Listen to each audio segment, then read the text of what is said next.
dañuy jàll ci li nga xam ne ajuma bu jot également dafay am ci Tok Tok Sénégal muy chronique ajuma ji tey ne dañ ciy ànd ak Assane Gueye ñu dégg loolu daal di dellu siwaat. Tok Tok Sénégal.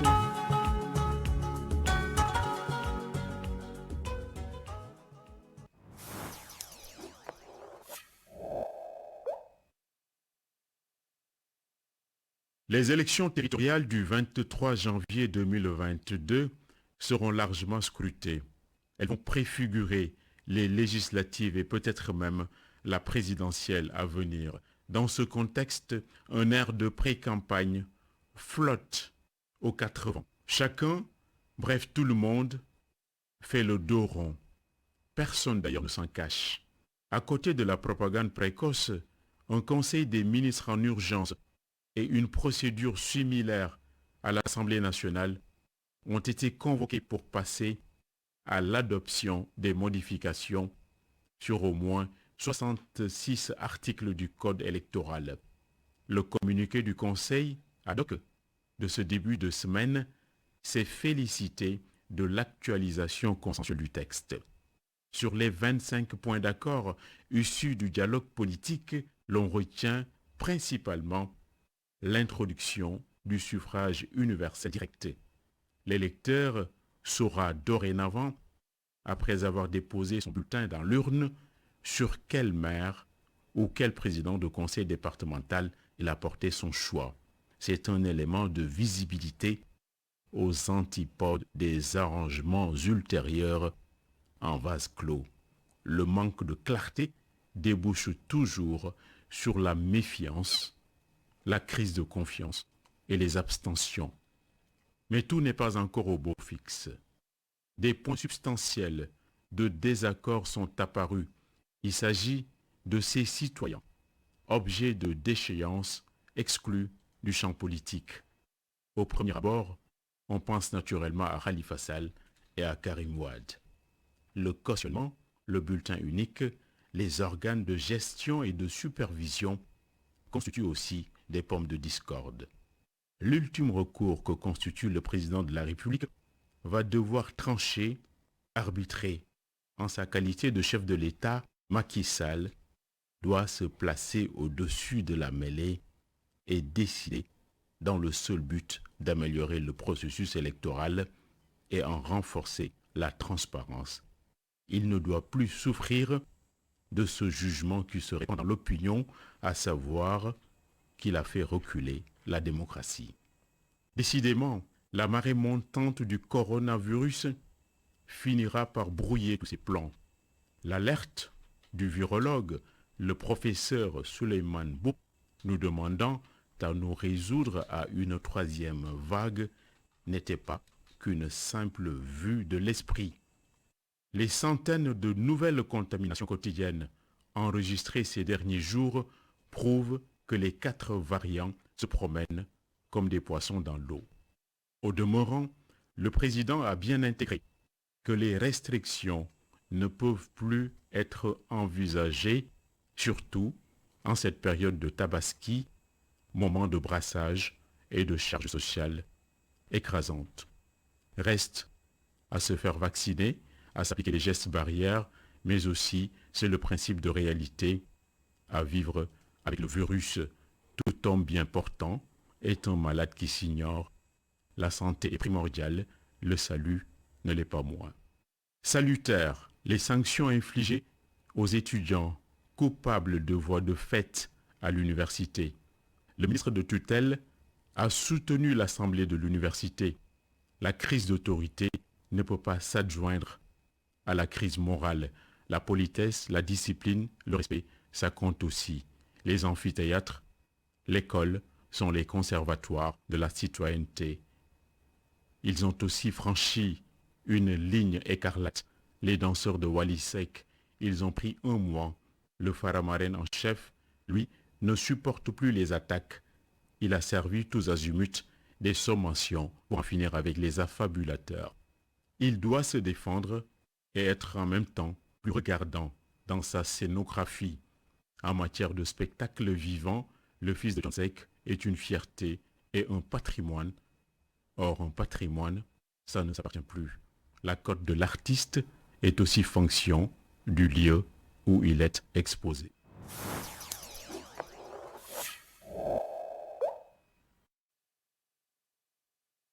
Toc Toc Sénégal.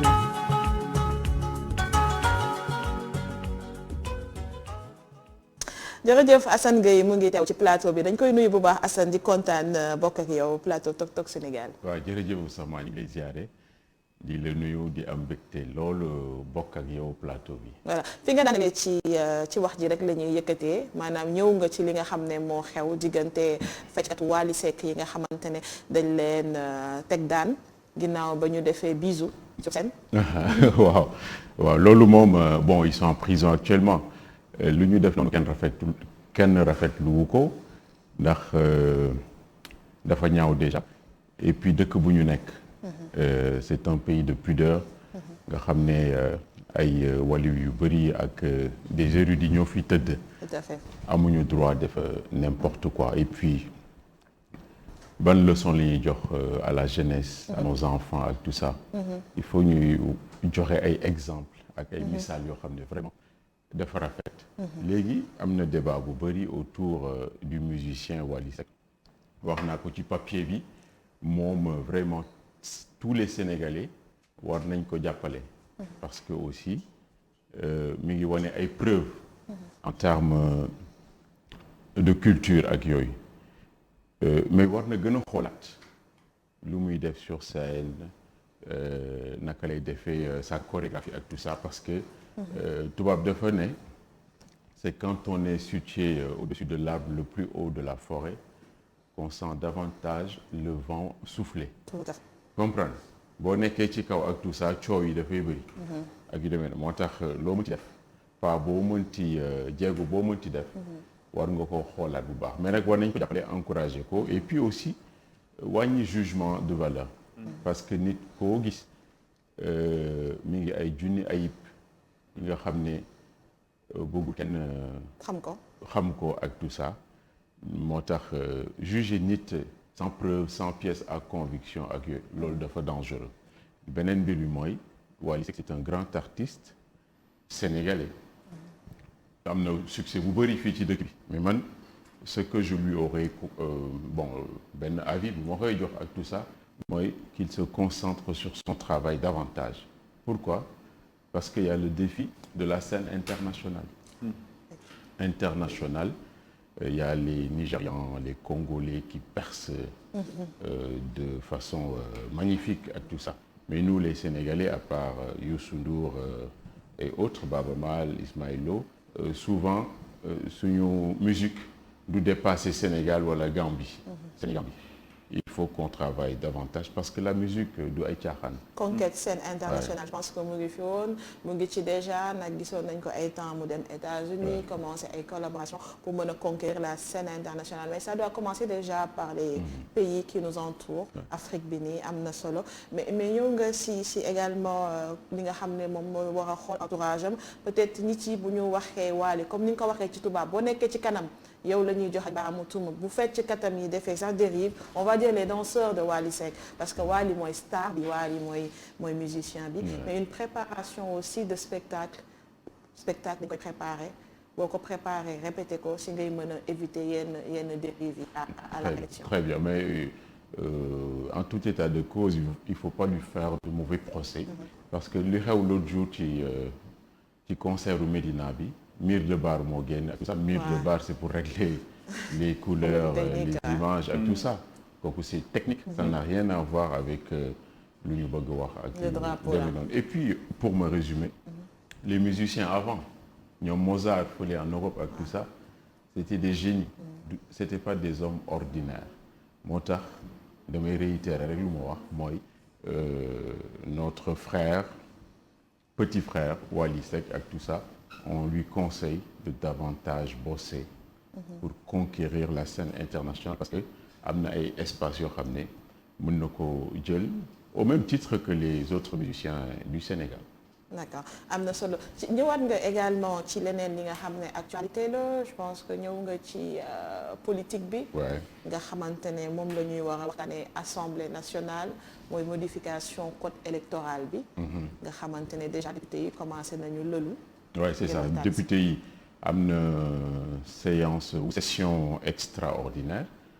convoquée par décret par le président de la République. li ko waral mooy ñu examiner ak adopter voter modification maanaam coppite yu ñu andi ci code électoral bu Sénégal parce que ñu ngi jëm ci élection dans 6 mois élection territoriale léegi noonu lañ koy tuddee am élection locale ak municipale lañ doon wax dañu changer les termes ak yooyu parce que dafa am lu ñuy wax le protocole additionnel de la CEDEAO 6 mois avant les élections amuloo droit laal dara ci sur le code changer les règles du jeu ak tout ça voilà très bien moo tax mu am une procédure d'urgence conseil des ministres déjà lundi dernier la ñu ko def habituellement ce sont les mercredis tout de suite après Assemblée nationale pour voter la loi léegi loolu yëpp dafa jóge ci dialogue le dialogue politique bi nga xam ne depuis 2 ans maintenant juste après élection présidentielle 2019 lañ ko entamé discuter nañ opposition majorité non alignée ak société civile am nañ ci ay ponk yoo xam ne yu bëri déggoo nañ ci ñaar fukk ak juróom ci ay ponk la ñu déggoo mais aussi am na bon lu ñuy wax ay désaccords loolu 5 désaccords mën nañu commencer d'abord ci désaccords yi mooy par exemple lu ñuy wax article L31 ak L32 nga xam ne ku ñu condamné wala nga am ay jafe-jafe ak justice bi dootoo mun a voter dootoo mun a bokk ci liste yi dootoo mun a inscrire loolu nag bu ñu ko tuddee Khalifa Sall ak Karim Wade la ñuy kii mais du ñoom rek ñi am ay jafe-jafe ak yoon actuellement ñu garder à vue ak yooyu yëpp ñooñu ñëpp du ñu mën a non seulement bindu mais du ñu mën a voter loolu moom déggoo wuñ ci loxo président de la République lañ ko bàyyi moom mooy arbitrer xool naka la ñuy def ak tout ça mais daal société civile bi surtout nee nañu war nañu dépasser situation boobu de sorte que ñëpp mën a bokkaat ci langue bi ku nekk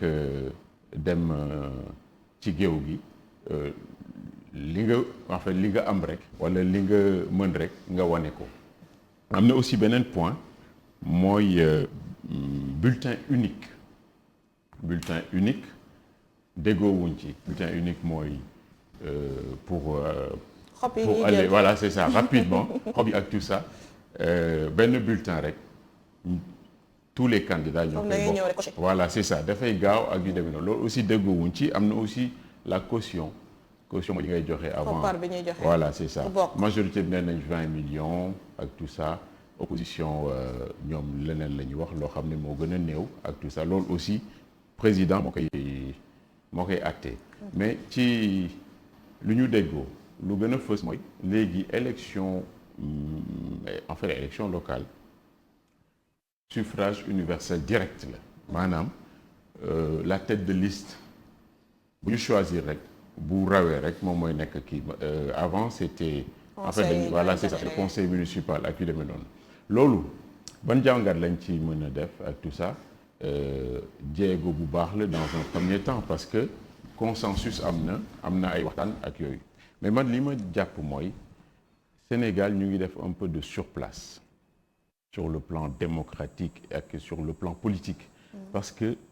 depuis jamono Blaise suñu maam Blaise ñu ngi voté te souvent c'était des votes réguliers bëriwul woon ay contestations ak tout ça ñu ñëw ba 2021 parce que là c'était la fin des années 1800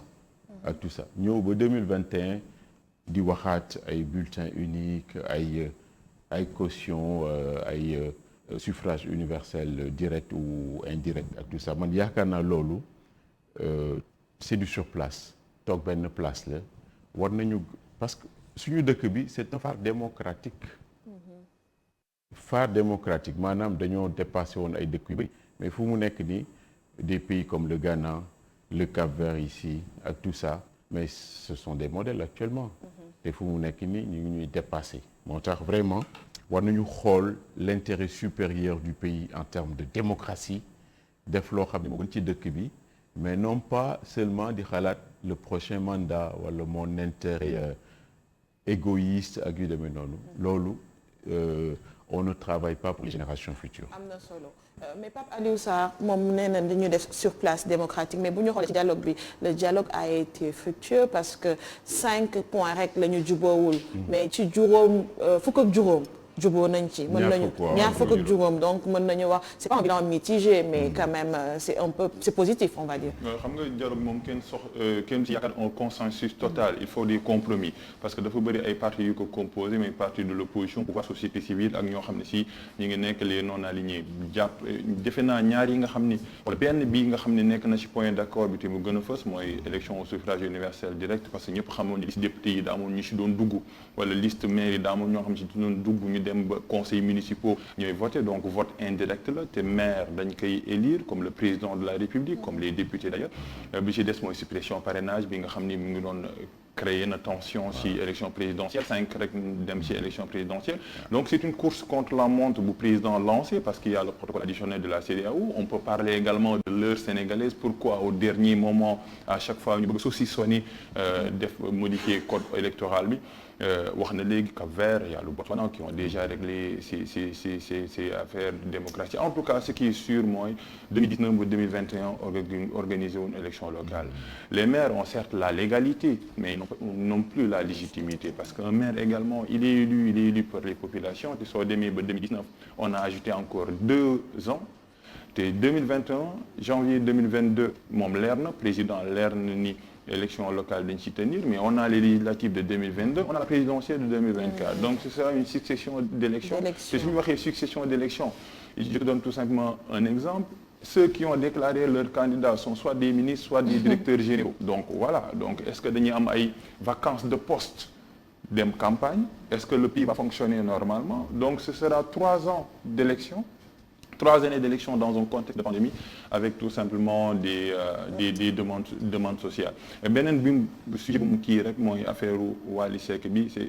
waxoon nañ ci kii bi par rapport aux danseurs parce qu'il y a 2 camps il y a l'affaire des danseurs il y a l'affaire Wally Seck par rapport aux danseurs wax nañ la un spectacle ne s'improvise pas et yow xam nga bu baax dans le domaine culturel que spectacle dañ koy préparer que ça soit dans les grands événements mais wax nañ également ki nga xam ni mooy Wally Seck victime également d'une campagne de dénigrement sur les réseaux sociaux orchestrée par qui on le sait pas en tout cas def na ay comparaison citation directe ñoo xam si nañu wuyu mais campagne de dénigrement boobu lu ci problème mooy soo moytuwul def tache d'huile parce que kenn muccu ci gis nga français yi bu ñu demee bu ñu waxee ni bu ñu jógee ci moyen âge dem ba 18e siècle dañu ñun lu ñu nekkoon baaxul lu naan obscurantisme parce que 18e siècle c'est lañ amee leurs 2 grandes révolutions industrielles benn bi ñu basé ko sur le charbon beneen bi sur l'électricité xam nga lan moo nekkoon seen slogan sapere aude maanaam ose penser mais avec les réseaux sociaux yi Sénégal moom defe naa ne nekkul sapere aude ose penser mais ose dénigrer wala ose calomnier wala ose diffuser les fausses nouvelles te fausses nouvelles suñu ko diffuser xam nga Gustave Le Bon Assane benn psychologue la mu bind la psychologie des foules mais la psychologie des foules boobu noonu la psychologie des foules boobu suñ koy repenser dañoo war a wax même la psychologie des foules virtuelles parce que day mel ni fake news soo ko defee l'effet de contagion bi muy am gaaw na torop fake news bi muy am lu muy drainer ci foule wi nga xam ni de fausses informations te lu ñu ciy craindre mooy une fausse information peut aboutir à des guerres civiles le conflit génocide rwandais 800 000 morts la radio des 1001 collines joué na ci lu am prudence en tout cas ci li nga xam ne moom la ñuy jàllale ci toile bi ñu ngi lay jaajëfal bu baax Pape Aliou Sarr merci également Assane Gueye du vendredi rendez-vous plaisir partagé mais on attend le reportage parce que le reportage vraiment bon l'occasion de le dire le reportage ci Colobane magnifique ça nous apprend tout terrain magazine bi nga xam ne mën nañ ko am ci ITV ànd ceeg Ousmane Gueye ak Assane Gueye ñaari Gueyeen yi ñu ngi leen di jaajëfal